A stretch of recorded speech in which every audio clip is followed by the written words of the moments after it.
Okay, Capricorn, para to sa inyo. December 14, 2024. Sa mga Capricorn, nabibigyan ng message today is, makinig kayo kung gusto nilang guys. Okay? Capricorn, para to sa iyo. Para to sa inyo lahat. Unahin natin ang inyong advice o dapat ninyong malaman o paalala sa inyo ng inyong mga guides. Okay, Capricorn, babae man kayo o lalaking Capricorn, para to sa inyo.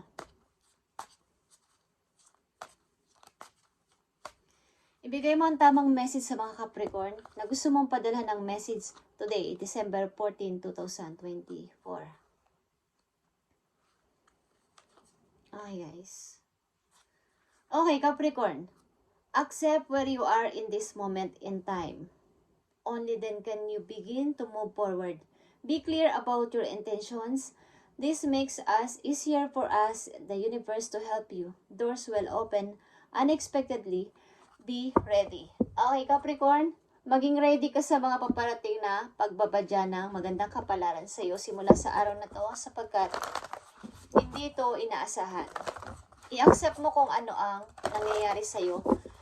Sa ngayon, huwag mong kontrahin at magpatuloy sa pag-forward at maging clear ang iyong intention sa iyo, mga gustong mangyari at ibibigay sa iyo ng inyong mga guides ni universe ang inyong hinihiling kung clear at magandang inyong intention. Ang door ng opportunity ay mag-o-open sa inyo unexpectedly. So maging ready kayo. Ready your passport. Just saying. I-ready mo ng iyong puso. Passport din. Okay. Okay, Capricorn. Tingnan natin ang mga messages pa for you. I need 2 message dito sa Capricorn. December 14, 2024. At nandito ang Valiant Courage is paggagawa kayo ng aksyon, ng mga decision, ay dapat ay buo sa inyong puso ang mga gagawin ninyo. Buong buo. Kumbaga, tao sa puso. Walang halong pagsisisi. Kung kayo ay volunteer o nagbo-volunteer o mga missionary, something na kayo ay sumasali sa mga nagbo-volunteer na mga tao na tumutulong sa malalaking lugar, guys. Sa na alam niyo may mga nagre-rescue. Kaya yung nagbibigay ng mga food. Okay. Ito yung nakikita ko. Is, kailangan ay totoo ang inyong intention at masaya kayo sa ginagawa ninyo. Hindi sa napipilitan or gusto nyo lang tong gawin dahil sa pagsikat o pagpakitang tao. Okay?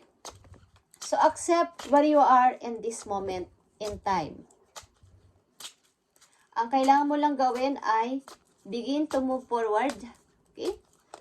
Kasi kung hindi kayo magsisimulang mag-forward o mag-start na sa bago ninyong mga plano o gagawin, walang mangyayari. Capricorn. Okay? Sa mga Capricorn na nandito sa reading today, December 14 is para to sa inyo, guys. Tingnan natin ito. December 14, 2024. Okay. More healing pa, Capricorn, mula dito sa pain na to. More healing. At mukhang kayo ay, ilan sa inyo ay nahihirapan sa pera. Okay? Okay, Capricorn. First message sa'yo is, okay, distant thunder. Ang ibig sabihin, umiwas kayo sa anumang gulo. Clear the air. Umiwas kayo sa gulo, lumayo kayo sa gulo at huwag makialam sa mga taong nagkakagulo. May mga away-away or may mga usapin about sa ibang tao. Lumayo kayo sa kanila. Hanggat maaari ay huwag kayong makisali o makisawsaw sa mga nagchat-chat, group chat, something na mag-ihingi sa inyo ng payo. Huwag kayong makisali muna this time. Okay, Capricorn? 5 of Cups and 2 of Pentacles. Maaring kayo ay nag-i-start kasi ng bago o mag-i-start pa lang ng bago mula sa pagka-piko, something. At kailangan ninyo munang dumistansya sa mga tao na negative ang mga iniisip, mga nag-aaway-away, something na mali ang mga advice sa inyo, mga negative, mga pinag-uusapan ng ibang tao. Umiwas muna kayo sa mga taong ito, okay? At maaring kayo ay mag-i-start na pumili din ng trabaho sa mga susunod na buwan, okay? Kailangan ninyo wag muna kayong masyadong magsalita para sa inyong mga plano. Okay, Capricorn, nandito ang grounding. Go deep, explore your roots. Ang ibig sabihin yan,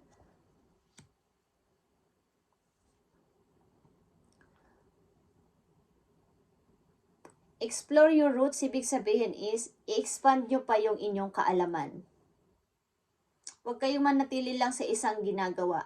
Kumbaga, marami kasi kayong mga skills o mga dapat pang ipakita sa tao na ito yung kakayanan ko, kakayanan ni Capricorn. Okay, so, pag-isipan nyo itong mabuti at kailangan ay makita ng ibang tao na kayo ay may kakayanan at may worth o may value. Okay, Capricorn? Ace of Cups and King of Cups. Okay, guys. Maaring may makikilala kayo ditong tao na magiging inspirasyon nyo sa inyong mga gagawin na to at papasimulan sa buhay. So, ang ibig sabihin nito guys is lumabas-labas kayo at makisalamuha sa ibang tao, sa mga bagong tao guys.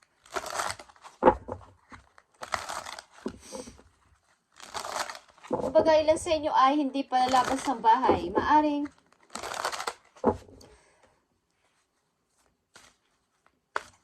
hindi kayo mahilig makialam sa mga nag-uusap sa mga tao sa labas o yung mga usapin sa paligid, sa community ninyo. Kayo yung tipo ng tao na ganito. Okay? So, ang ilan sa inyo ay kailangan lumabas-labas din pamisa-misan para makahalubilo ng mga bagong tao. Hindi yung palaging ninyong nakikita. Kasi doon kayo makakakuha ng mga bagong idea sa kanila. Maaring may mga bago pa kayong dapat na pasimulan bukod sa inyong mga ginagawa sa kasalukuyan. Tingnan natin Capricorn ng inyong message ngayong December 14, 2024. Dito sa Distant Thunder at Grounding.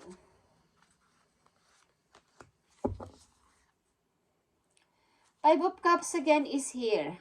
Tigilan na ang pagsisisi. Tigilan na ang pagdududa para sa pagpo-forward. Okay? Tigilan na. Distant Thunder. Okay, nakikita nyo ang The Empress. Kayo ay uunlad sa kapirahan, uunlad sa sarili ninyo. Hindi lang sa pera. Kumbaga, kailangan muna ninyong umalis sa mga taong nagdadala sa inyo ng problema. Capricorn, Five of Cups and Two of Pentacles. May dapat kayong pamilian sa mga susunod na araw, buwan, or mga buwan-buwan na magpatuloy, tumingin sa papunta na doon, paharap. Huwag na kayong lumingon pa at bumalik, okay, sa nakaraan. Kailangan nyo nang magpatuloy at pumili ng bagong path ng buhay, bago ninyong gagawin sa buhay. Kumbaga dumistansya na kayo sa mga gulo at nagbibigay ng problema sa inyo. Alam nyo ang magiging katayuan nyo sa buhay, guys. Magkakaroon kayo ng freedom sa lahat ng bagay, lalo na sa inyong sarili, para kayong isisilang na muli. Okay? Number 3 to restart. Isisilang kayong muli na parang bagong Capricorn na nag-grow sa physical, emotional, at sa inyong spiritual. Okay? At grounding, guys. Nakita nyo ang The Tower. Kahit anong klaseng iba't iba ang shape ng stone dito is kapag maganda ang pagkakasalansan, hindi siya agad-agad, kumbaga matutumba, mabubuwag or something. Kung ang isang relation ay hindi kung maganda ang pag-build o something, pag-i-invest ng emosyon sa dalawang tao nagmamahalan. Ano mang maging problema, kumilos man to, gumalaw man tong kapila, something na may balanse, okay? Maaring may makikilala kayo ditong tao na bago sa inyong buhay, unexpectedly, na mayroong balanse sa lahat ng aspeto ng problema, usapin na dapat ay pag-uusapan ng maayos. Hindi katulad ng dati ninyong relasyon is magiging okay sa susunod ninyong makikilalang person. Sumari ito ay makikilala nyo sa labas, paglabas-labas nyo at sa mga pag-attend nyo ng mga event, okay? Something, ang person na to, bagong person ito, guys. Tingnan pa natin ang inyong message, Capricorn.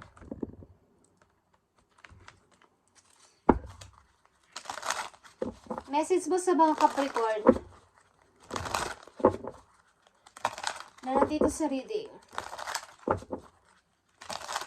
Umiwas muna sa mga tao na nagbibigay ng problema sa inyo para kayo ay lumago sa inyong sarili at maging bago.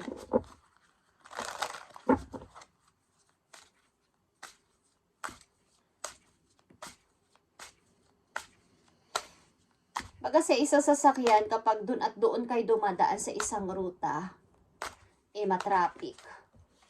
Okay? Maraming disturb. Kapag maraming abala. Kapag mag-iisip kayo ng ibang dadaanan para yung walang hassle sa daan. Marami namang kapag may pag-iisip kayo ng ibang paraan, meron. Pero kung doon at doon lang alam yung ruta, pare-pareho lang. Something na ganong oras is traffic. Doon at doon pa rin kayo dadaan. Kasi yun ang nakasanayan nyo, di ba? So kapag nag-isip kayo ng bagong idea, bagong lulusutan o mga shortcut, baka pwedeng mapadali kayo or mawala yung mga hassle sa daan, guys. Ganon ang ibig ko sabihin, okay? Umiwas muna kayo sa mga taong nagdadala sa inyo ng problema. This time, tigilan ang pagbiblame sa sarili, pagsisisi sa sarili, paninisi sa iba, lahat-lahat yan. At maaring kayo ay gusto nyo ng restart, bagong simula sa buhay, kahit mag-isa lang muna kayo, okay? Capricorn, tingnan natin ang message pa para sa inyo dito sa distant thunder at grounding. Kayo ay mapagbigay na tao, guys. Maawain kayo sa mga taong lumalapit sa inyo, lalo na sa lansangan. Okay, madali kayong maawa at magbigay ng help, lalo na money. Okay, Capricorn, tingnan natin ang distant thunder. Ito ay Knight of Cups.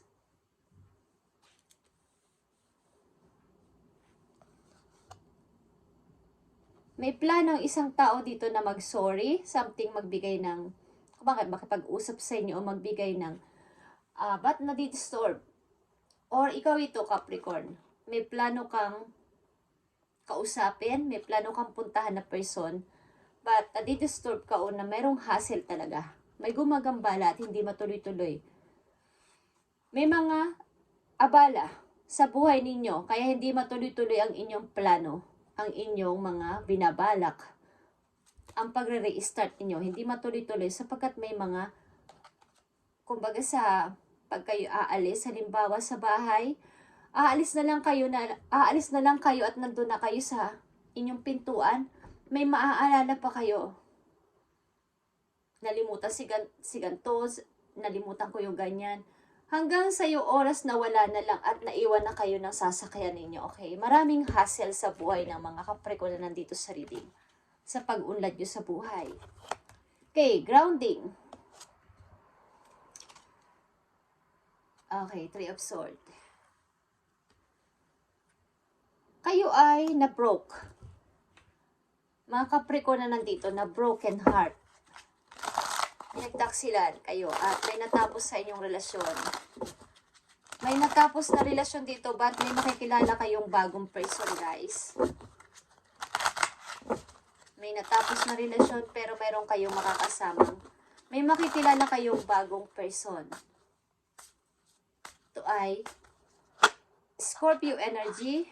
Okay? Aries, Leo. Scorpio, Pisces, Cancer. Okay.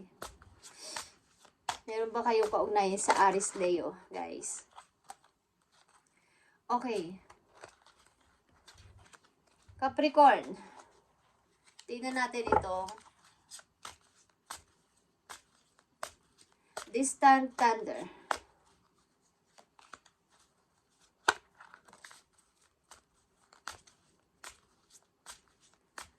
Na-broke ba kayo ng mga fire sign? Okay, meron ba kayo nakarelasyon at nakahiwalay yung fire sign? Capricorn?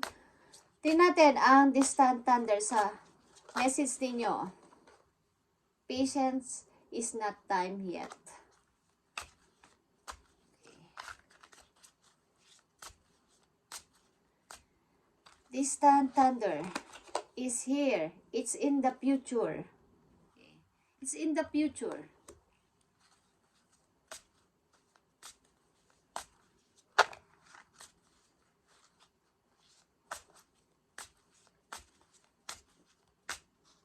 Grounding. Timing is pushed back due to blockages. Kumbaga, nandyan na yung tamang time, tamang pagkakataon. Binibigay na sa inyo ng kapalaran, but bumabalik. Okay, hindi kayo matuloy-tuloy sapagkat may mga blockages, like I said, mga hassle, mga disturbo sa inyong dadaanan. Kumbaga, tanggalin nyo yung mga istorbo na yan, guys. Hindi literal. Kumbaga, kung literal man, alisan ninyo. Guys. Yung mga nag-iistorbo sa inyo, sa pag-unlad ninyo. Mga taong istorbo sa buhay ninyo. At meron kayong natapos na relasyon na hindi maganda ang foundation. Kumbaga, hindi matured. Hindi pumasa sa, kumbaga, sa mga suliranin, sa mga pagsubok, hindi na balanse ang tahanan na to.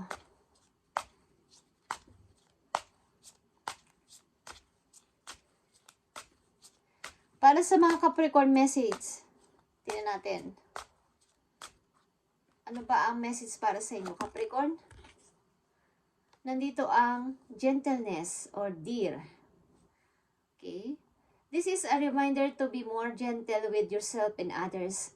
Capricorn, the grace, sensitivity, and gentleness of this spirit animal echo the qualities brought forth when living for the heart. Baga pinapaalala sa inyo ng inyong mga guides na kayo ay maging mabait sa inyong sarili. Ibig sabihin, bigyan nyo ng value ang inyong sarili.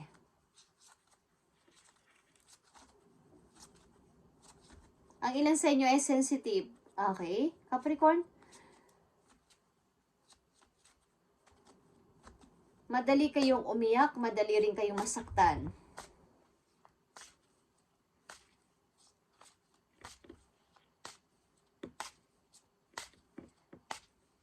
Sa isang bagay o sa isang gamit is may quality.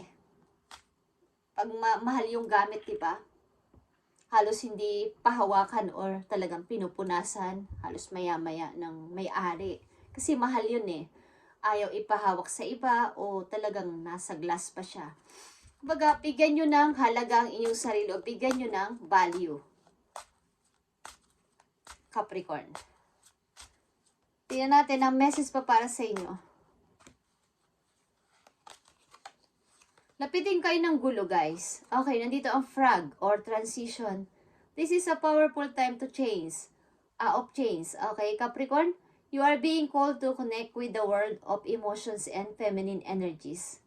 Like I said, kayo ay ma-emotional person.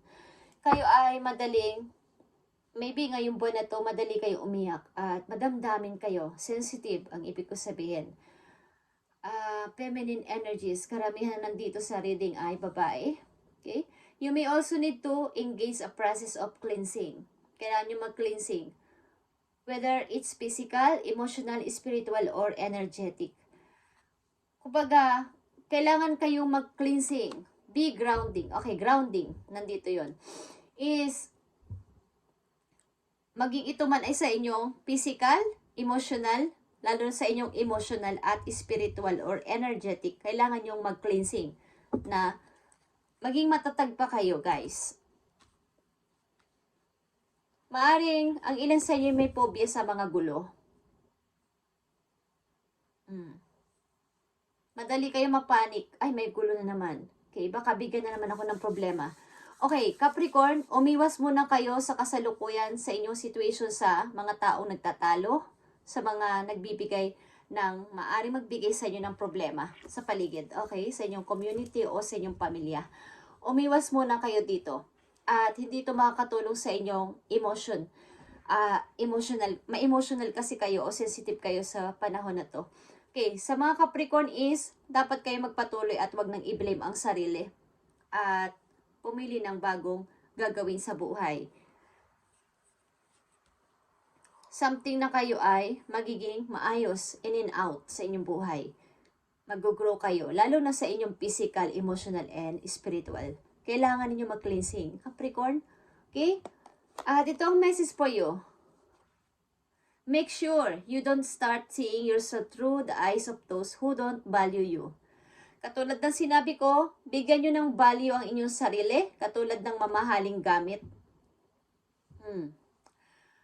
Pag kailangan ninyong magsabi ng hindi, hindi. Pag kailangan ninyong magsabi ng yes, yes. Huwag kayong mag-atubiling sumagot ng oo pag gusto nyong umuo. At kung hindi, magsalita kayo ng hindi pwede. Capricorn, simula sa araw na to. Bigyan nyo ng value at halaga. Value o halaga ang inyong sarili. Ipakita nyo sa iba na kayo ay may, kumbaga, dapat nila kayong irespeto ng nararapat para sa inyo. Yung deserve nyo. You need to know your worth. Okay? Even when others don't. You are not what people think of you. Okay, guys. Thank you, Spirit.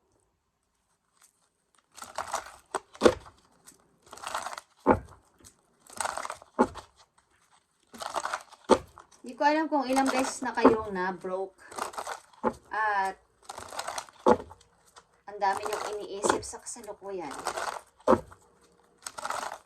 Hindi lang sa pag-ibig kayo na-broke. Na-broke din kayo ng maraming tao na malapit sa inyo. Sa sobrang ninyong pagbibigay, guys. Nakikita nyo to?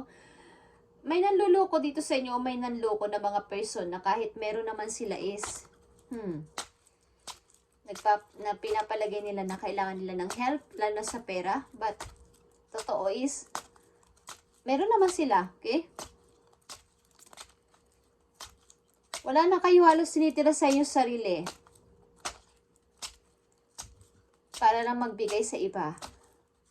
So, anong nangyayari yung inyong pagtulong sa mga mangilan-ngilan ninyong gagawin o pag-volunteer ay parang wala kayong, kumbaga, take action with passion. Ibig sabihin, kailangan ay bukal sa loob nyo sapagkat kayo ay naloko na minsan or maraming beses or may mga nanloko sa inyo. Sa mga Capricorn na nandito sa reading, I need 2 messages dito, December 14, 2024 sa kanila. At bigyan nyo sila ng guide. Something celebration.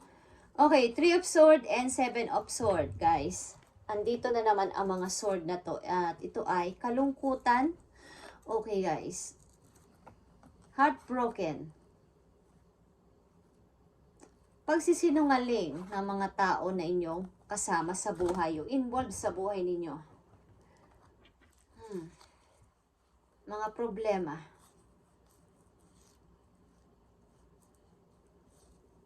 Mga nang iwan. Ay. Tingnan natin, Capricorn. Mukhang dismayado. Dismayado, okay, ano bang Tagalog doon?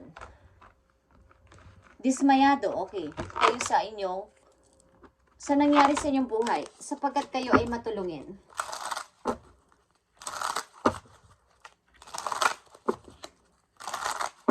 Pero hindi nyo naman maisipan, hindi nyo naman mapigilan ang pagtulong kahit kayo ay niloko na o naluloko. Tingnan natin ang mga dapat ninyong tandaan at maaari na rin ninyong iwasan, guys. Capricorn na nandito sa reading, kayo ay emotional. Capricorn, mga dapat ninyong malaman, tandaan at paalala sa inyo. Tingnan natin.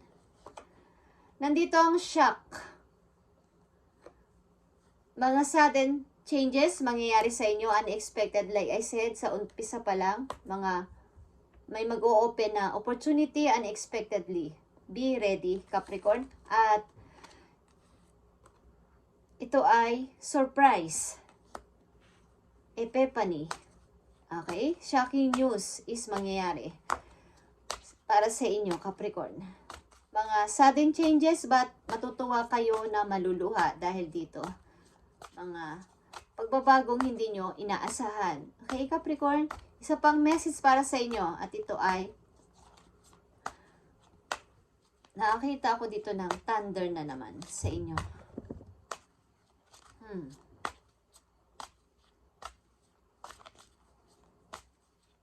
Lapitin kayo ng gulo.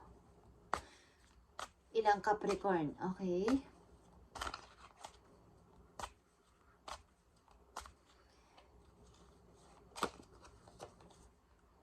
Nandito ang love call. May tatawag maybe sa inyo, magme-message ng love message ito, guys.